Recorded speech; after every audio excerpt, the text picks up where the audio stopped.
Hey guys, I'm so glad your language paper was good. Let's not talk about it now. Focus on literature. That's the paper tomorrow. I'm gonna keep this video precise. I've listed down a lot of points over here, so I'm gonna keep looking down because I'm gonna read out the points to you. These are the frequently asked questions. These were things that kids were finding difficulty in understanding when they were writing MCQs with at school, or were solving MCQs from different books.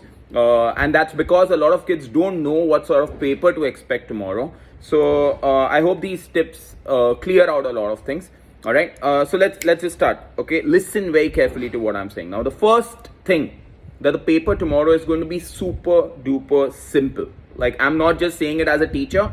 The paper is designed keeping kids in mind. The paper is going to be super simple to understand, is what I'm trying to say. Like, there won't be a single tricky question. All right, so don't worry about that. If you know your content well, you will be able to answer all the questions in the exam. All right, now I'm not getting into how many marks के लिए कौन सा section आ रहा है, because that's not your job. तेरे को सारे questions attempt करनी है वैसे भी, इसलिए don't get into the nitty-gritty of so which section is for how many marks and all that. You have to attempt everything. All right, so that's one thing. Now, preparation first, and then what to do during the exam. So preparation में just read and read. Somehow people don't understand this simple advice. They feel that the trick to score full marks in literature must be some complex formula. It's not. The simplest thing to do is to read the textbook. Now, when I say read, what I mean is you need to understand everything that's happening in that chapter. You should be so thorough with your text that you could explain the story or the poem or the scene to somebody else. Now, understanding is very important, because in tomorrow's paper, they are not looking for the correct answer that is rote learned. They are looking for the answer that's the best answer. I'll give you an example. Like, if you've read your text thoroughly and you've understood that Portia says, you know, how many ducats does he owe Shylock, and Bassanio says, for me 3,000, and Portia says, that's all. Well, pay him 6,000 and deface the bond, triple that, double that, whatever. So several options come in over there, and people are like, but 36 is also mentioned in the same dialogue, triple 36 hota, blah blah blah. The answer is 6,000, because that's the text thorough in your head. The technicality is what you need to go with. All right, so pay him 6,000 and deface the bond. Likewise, there was one more question. I've noted it down. Hold on 1 second. Yeah, Bassanio rejected the gold casket because. Now, in that same option, you also had because gold is hard food for so and so, or they ask you gold was too gaudy. And in the same option, it was appearances can be deceptive. All right. Now, all three answers make sense, but appearances can be deceptive is the overall thing. It summarizes Bassanio's analysis of the caskets. So you go with that option. All right. Now, for this, to achieve this, you need to read every line in the textbook thoroughly. You need to know exactly who is saying what dialogue, to whom are they saying this dialogue, when is this dialogue being said, why is this dialogue being said. There's nothing that's pointless or irrelevant. So if you are at a point where you feel, yaar, ye to sab bakwas ho rahi hai, for me it's just foreign language, that means you've not understood the text. So you don't need to ask other people what to expect in tomorrow's paper. You should invest that same time in calling up your teachers and asking them the meaning of that dialogue, or why that dialogue is being said, or why this poem mein these lines are being said. All right, so that's the easiest way to score 40 on 40. All right, now point wise, first thing, there will be no all of the above, none of the above questions in tomorrow's paper. Please don't start with, sir, हमारे school में ये किया था. School papers में जो कुछ भी हुआ था अभी तक, ignore that. I'm sorry if you can hear some drilling sound in the background. I can't avoid that. But school papers में जो कुछ भी हुआ, you need to avoid that completely. All right. So forget everything. Just focus on what I'm saying right now. There won't be any trick questions tomorrow. There won't be any all of the above, none of the above questions tomorrow. Different schools have used across the country have used different publications of Merchant of Venice, which means in certain books the spelling is Frankfurt and in certain books the spelling is Frankfurt. All right, so don't worry about that. Just write whatever spelling your textbook tells you. All right, so it's okay. If you see both the options given, Frankfurt and Frankfurt, that will not happen. I had asked it in one of my prelim papers, but that's my bad, because all my kids in Bombay use the same book. I had expected them to use the same book, which is why I had given the question. Boards will not ask such a question where spellings will be weird. All right, so don't worry about this. Don't worry about Sarino, Salenio, Salario, sare same characters hai ki nahi. If you're confused about it, you don't need to listen to anyone. Just focus on who the character is in which scene. Like in Act 3 Scene 1 में कौन से दो characters के नाम दिख रहे dialogue में, वही दो characters है. फिर Act 3 Scene 2 में कौन है Belmont में, Act 3 Scene 3 में Venice में कौन है, Act 3 Scene 4 में Venice में Belmont में कौन है, And Act 3 Scene 5 is also happening in Belmont, but उसमें कोई भी नहीं है दोनों characters में से. Alright, so that's what you need to keep in mind. When you are in the paper tomorrow, read the question first and read the question completely. Do not jump to the answer. Hey यार ये वाला question तो मैंने पढ़ा हुआ था, मेरे को याद है आंसर नहीं. तू पहले पढ़ ले ध्यान से, because it could be who is being spoken about instead of who is speaking to. So to and about वाली line changes the entire context of the question. So read the question thoroughly.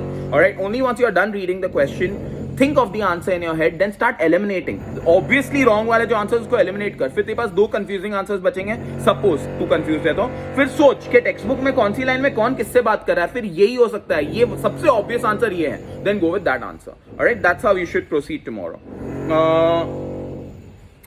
When you are reading the textbook, about the poet, about the author, पढ़ना बहुत ज़रूरी है. It's very important. You need to know what sort of poem you are reading. What is the type? Like Patriot is a dramatic monologue, all right? And I Know Why the Caged Bird Sings is a part of an autobiography. So you need to know these themes. You need to know the figures of speech. The only obvious figures of speech in both the poems मिला के is imagery, personification, metaphor. That's all I can think of. And repetition in I Know Why the Caged Bird Sings, hyperbole in I Know Why the Caged Bird Sings. He claims the sky to be his own. He's exaggerating, all right? And based on that, interpretive questions can also come. Like I had asked this one question: what does the line "I claim the sky as my own" tell you about the bird's personality? So it tells you that the bird is proud of himself, or he's got a lot of arrogance if he's claiming the sky to be his own, all right? A lot of people argued over here saying that, sir, but it could be ambition also. But ambition would be he wants to name the sky his own, not that he's calling the sky his own already. So that is pride, that is arrogance, all right? So these figures of speech are important. The type of poem is important. Allusions in Merchant of Venice, super duper important. You need to know your allusions very well. When you are studying Merchant of Venice, my advice would be, if you have my recorded lectures, listen to the lecture, keep the textbook open. So that's how things become easier for you, all right? That's how you should study for Merchant of Venice.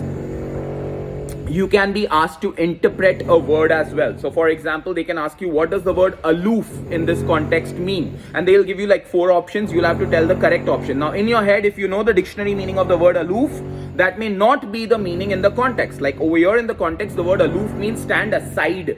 Okay, it's aloof otherwise means he's aloof or he's just unaware of what's happening. But that is not the meaning over here. This over here in this context, it's aside. Some of the common questions that teachers were discussing in these meetings were: Tubal returns from Genoa with good and bad news. Which of the following does he not say to Shylock? They'll give 4 options, which is the one. So you need to know what he tells Shylock exactly. Bassanio rejected the gold casket because I already discussed. How many lights did the match girl light?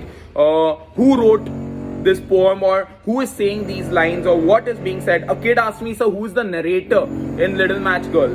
It's the author is the narrator. In Blue Beat, the author is the narrator. The difference between a narrator and an author: narrator is the one saying whatever he's saying, and author is the one writing it. All right. In the Patriot, the narrator is the patriot, not the poet. All right. In the Caged Bird Sings, I Know Why the Caged Bird Sings, the author, the poet is the narrator. All right. So you just need to understand. See, this is where understanding comes in. If you understood the poem, if you understood the text, then everything becomes simpler for you. Interpretive questions, what they'll give you a reference to context and they'll be like, what does this paragraph tell you about Sibya's family? So you need to know the text very thoroughly. Sibya के सारे features and Sibya के सारे traits and उसके family के बारे में सारे traits, उसके hut के बारे में and गुज्जर्स के बारे में सारी चीजें. So ये समझना बहुत जरूरी है. And I think you'll be good. Theme of the poem is very important. So all of these things I've already covered with my kids. I have taught them. Your teachers ought to have covered with you if you're not my student. But I think that's all you need to do in literature. If any more doubts come in, or if someone tells me something that I feel yaar ye address karna zaruri, I'll put it up in my stories. So keep watching the stories. As in when I think of something, I'll put it up on the stories. And if you're my child, if you're studying with me, then you already know what I'm doing with you. You already know what's happening. Just study the way I guided you. Please don't use your own mind. Please don't think कि मेरे को इस point पे MCQs करना है, मेरा text thoroughly हो गया है, मेरे को सर टेस्ट करना है कि मेरे को आता है कि नहीं आता है. तेरे को अगर टेस्ट करना है तो तू मेरे गूगल फॉर्म वाले MCQs वापस से सॉल्व कर, बार बार सॉल्व कर. और अगर वो पॉइंट आना ही नहीं चाहिए, क्योंकि टेक्स्ट पढ़ने में ही आज पूरा दिन निकल जाएगा. ओके, तेरे को अगर देखना है तेरे को थॉरली कुछ आता है कि नहीं, तो आंख बंद कर और याद करके ये लाइन कौन से साइड पे आती है, ये लाइन के बाद कौन सी लाइन आती है. जब तक you not reach that level, you're not done with the preparation. So don't touch anything else until then. All right. So all the best. Study well. I hope literature is also good enough for you. Take care.